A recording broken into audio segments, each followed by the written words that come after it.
I grew up believing strength meant loyalty, and loyalty meant standing beside your brother, no matter the cost.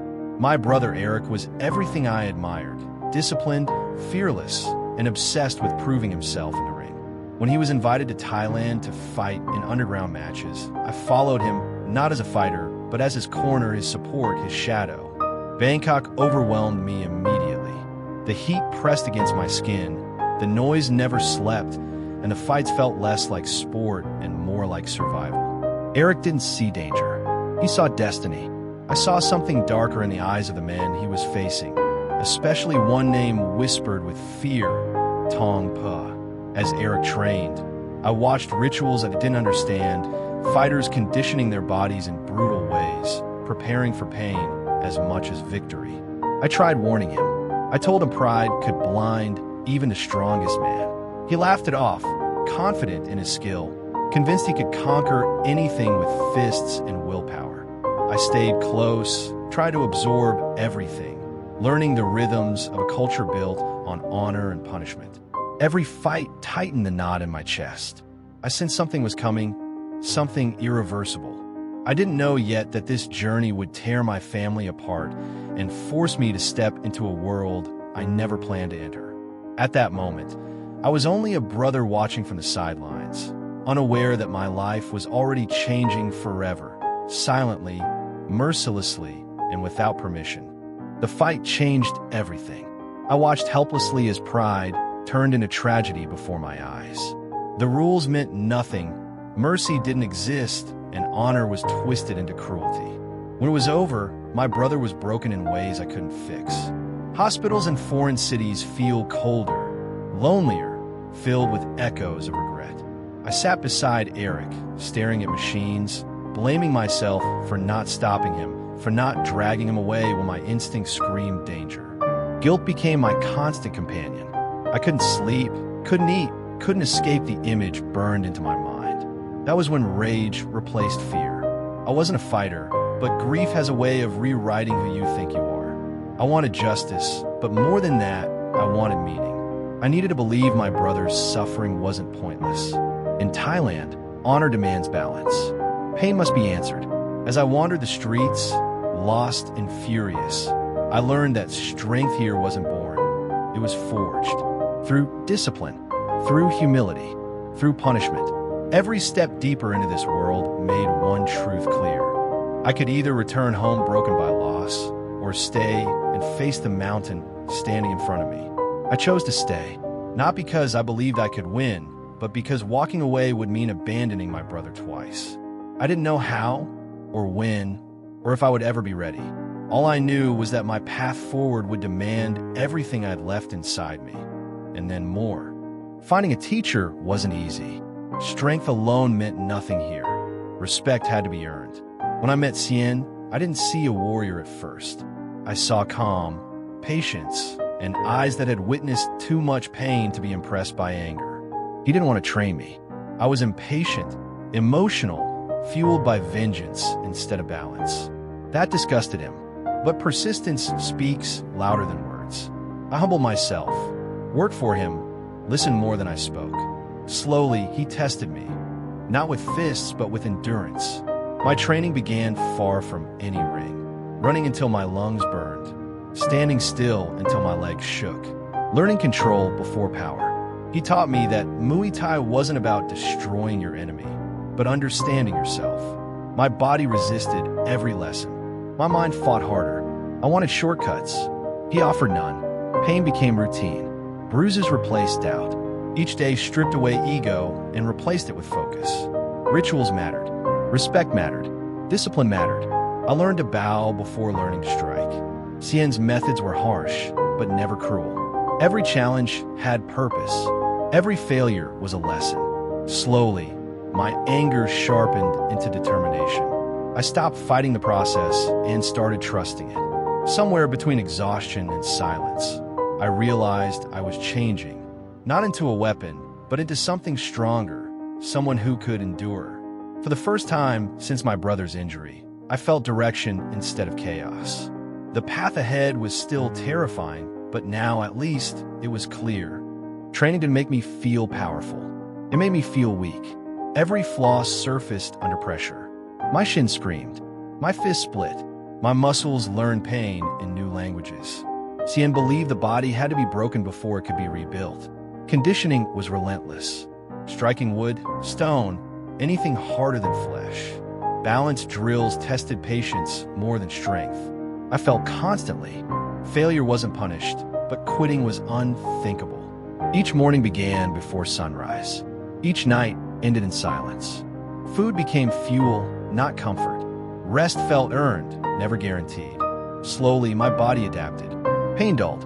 Reflexes sharpened. Movements that once felt impossible became instinct. But the hardest battles weren't physical. Doubt crept in during quiet moments. I questioned my motives. Was this about my brother or my pride? Cien sensed my conflict without me speaking. He reminded me that true fighters don't chase revenge. They carry responsibility. Those words stayed with me. As my training intensified, so did my understanding of Muay Thai's rhythm: strike, guard, breathe, repeat. Every motion demanded respect. Every mistake carried consequences. I began to see fighting less as chaos and more as conversation. My body spoke fluently now, even when my mind hesitated. I wasn't invincible. I was disciplined, and that made all the difference. With every day, the boy who arrived in Thailand faded further away. In his place stood someone forged by sweat, silence, and purpose. I wasn't ready yet, but I was no longer unprepared. Confidence can be louder than skill, and humility often arrives through defeat. During training matches, I learned this the hard way. Experienced fighters exposed my mistakes without mercy. Speed punished hesitation. Precision humbled aggression. Each loss bruised my ego more than my body. Cien welcomed these lessons. He said defeat teaches faster than victory because it forces listening. I stopped trying to dominate and started trying to understand. Timing replaced power. Defense mattered as much as offense. I learned when not to strike. Respect for opponents grew alongside respect for myself. Outside the gym, I studied the culture I once ignored. Rituals before fights weren't superstition. They were grounding. Fighters honored teachers, family, and history before stepping into violence. That balance fascinated me. It changed how I saw strength. Strength wasn't loud. It was patient. It waited. As days turned into weeks, my movements grew cleaner, my breathing steadier. My anger no longer led. Purpose did. I visited my brother often. He couldn't speak much, but his presence reminded me why I endured this path. I wasn't training to prove I was better than anyone. I was training to carry a burden without breaking. Cien finally acknowledged my progress, not with praise, but with increased difficulty. He believed comfort was the enemy of growth. Every compliment was replaced with another challenge. I welcomed it. The more I learned, the more I understood how much remained ahead. Fighting wasn't about winning. It was about surviving yourself. And I was finally learning how. Word spread quietly. People noticed my dedication, my transformation. With attention came pressure. Expectations settled on my shoulders heavier than any strike. Fighters watched me differently, some with curiosity, others with resentment. I try not to care, but awareness lingered. Cien warned me that reputation could distract focus. He reminded me that the ring doesn't care about rumors. Only preparation matters. Training intensified. Sparring grew harsher. Mistakes cost more. Fatigue tested discipline. I learned to fight tired, to think through exhaustion, to stay calm when instincts screamed panic. My body obeyed faster than my mind. That scared me. Power without control is dangerous. Cien pushed me to slow down, to feel each movement fully. Meanwhile, memories of my brother haunted me. Guilt resurfaced unexpectedly, especially at night. I questioned whether stepping into this world was honoring him or feeding my own need for closure. Balance became my struggle. I found grounding in routine. Wake, train, eat, rest, repeat. Simplicity kept me steady. I wasn't chasing glory. I was building resilience. The more pressure mounted, the clearer my purpose became.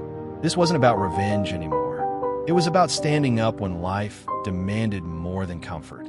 The path ahead felt inevitable now. I didn't rush it. I prepared for it. Because some fights aren't chosen. They arrive, ready or not. And when they do, all that matters is who you've become before stepping forward. Fear doesn't disappear. It learns to wait. As my training neared completion, fear sat quietly beside confidence. I acknowledged it instead of fighting it. Cien said fear sharpens awareness if respected. I believed him. Visualization became part of my routine.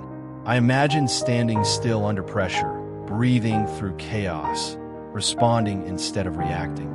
I trained my mind as hard as my body. Meditation replaced anger. Focus replaced doubt. The ring felt closer, even when I wasn't inside it. Fighters tested me with words now, not fists.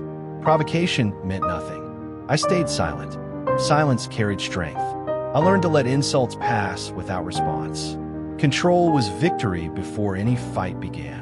My brother remained my anchor. His condition reminded me that consequences last longer than moments of pride. I trained with responsibility, not recklessness. Cien emphasized restraint. Power should never outrun wisdom. That lesson mattered most. The more prepared I felt, the more cautious I became. Confidence didn't mean rushing forward. It meant waiting for the right moment. Every day sharpened me further, not into something brutal, but into something steady. I knew what lay ahead without naming it. The path had narrowed. There was no turning back, but no rushing forward either. I stood at the edge of readiness, grounded, disciplined, and aware. Fear remained, but it no longer ruled me. I was ready to face whatever came next, without needing to prove anything to anyone but myself. The city felt different now. Familiar, almost quiet. Training slowed, not because I was finished, but because refinement replaced intensity. Small corrections mattered more than endurance. Cien focused on breathing, balance, and recovery. He said preparation ends when clarity begins. I trusted him. My body felt ready, but my mind felt sharper. I slept better. I moved with intention. Nothing was wasted. Outside distractions faded. I avoided crowds, noise, temptation. Discipline extended beyond the gym. Everything became part of preparation. I reflected often, not on violence, but on purpose. Why I stayed, what I carried forward. The answer was simple. Responsibility. To my brother, to my teacher, to myself. I accepted the risk without romanticizing it. Fighting wasn't glory. It was consequence. That understanding grounded me. I visited Cien's shrine, paying respect in silence. Gratitude replaced anger. Whatever happened next, I had already changed. That mattered more than outcomes. The night air felt heavy, charged with anticipation. I didn't chase it. I welcomed calm instead. The storm would come when it came. Until then, I stayed still, present, and prepared. Strength, I learned, isn't about how hard you strike. It's about how well you stand before the strike ever lands. When the time approached, I didn't feel excitement. I felt clarity. Every lesson aligned into something steady. Cien's final guidance wasn't technical. It was philosophical. He reminded me that fighting reveals truth. Not victory, not dominance. Truth. I carried that with me. I stayed focused on fundamentals, breathing, balance, awareness. The noise around me faded into background. Rituals grounded me. Movements felt familiar, practiced, earned. I wasn't thinking about opponents. I was thinking about presence. Staying here. Staying now. My brother's image crossed my mind, not as pain, but as motivation. I wasn't carrying rage into this moment. I carried responsibility. That made all the difference. I understood that stepping forward didn't mean charging ahead blindly. It meant accepting what was in front of me without hesitation. My body felt light. My mind felt heavy with purpose. I stood ready, not because I believed I couldn't lose, but because I accepted whatever outcome awaited. Preparation had already done its work. Fear stayed quiet. Confidence stayed humble. I didn't look for validation. I didn't need it. This was simply the next step on a path I had chosen. Whatever came next would be faced honestly, grounded in discipline, respect, and control. Standing there, I realized the journey mattered more than the moment. Everything that led me here shaped who I became. Training stripped me down and rebuilt me with intention. Loss taught me humility. Discipline taught me patience. Pain taught me focus. I didn't define myself by what I was about to do, but by how I arrived here. Calm surrounded me, even as tension filled the air. I centered my breath, feeling grounded, balanced, aware. This wasn't about proving strength. It was about honoring the path. I remembered Cien's teachings, my brother's sacrifice, and the lessons learned through failure. Whatever happened beyond this point would unfold on its own. I stood ready, not aggressive, not fearful, but present. For the first time since arriving in Thailand, I felt complete. Not finished, complete. The moment before action stretched endlessly, filled with clarity. I accepted it fully, and in that stillness, I knew I had already won something far more important than any fight.